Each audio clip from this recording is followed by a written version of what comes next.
Hello అండి. అందరూ ఎలా ఉన్నారు? బాగున్నారా? నవరాత్రిలో ఈరోజు 9వ రోజు కదండీ!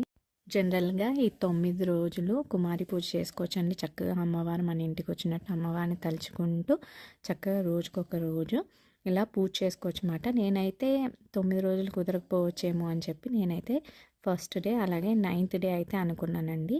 ఇలా కుమారి పూజ అయితే చేసుకుందామని. అయితే ఈరోజు వచ్చేసరికి సుభద్రాదేవి మాట.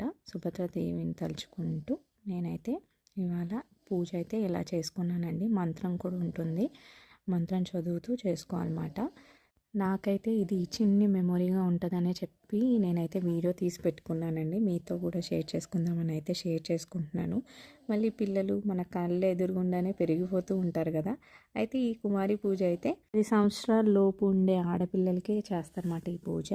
సో చక్కగా అమ్మవారిని తలుచుకుంటూ మనకి కుదిరితే గనక అలాగే శక్తి ఉంటే గనక చక్కగా 9 రోజులు రోజుకొక్కరిని చక్కగా పిలుచుకొని చేసుకోవచ్చండి. 2 సంవత్సరాల నుంచి 10 సంవత్సరాలు లోపు ఉండే ఆడపిల్లలు అయితేనే ఈ కుమారి పూజకి అర్హులమాట.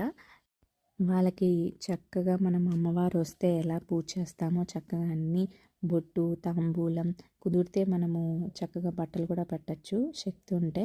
లేదా పిల్లలు కాబట్టి చక్కగా వాళ్ళకి నచ్చిన బొమ్మలు కానివ్వండి అవన్నీ కొనిస్తే చాలా హ్యాపీ అవుతారు కదా. అమ్మవారు సంతోషించినట్టు మనకు కూడా తృప్తిగా ఉంటుంది కాబట్టి ఈ 9 డేస్ రోజు చేసుకుంటే చాలా చాలా మంచిదన్నమాట.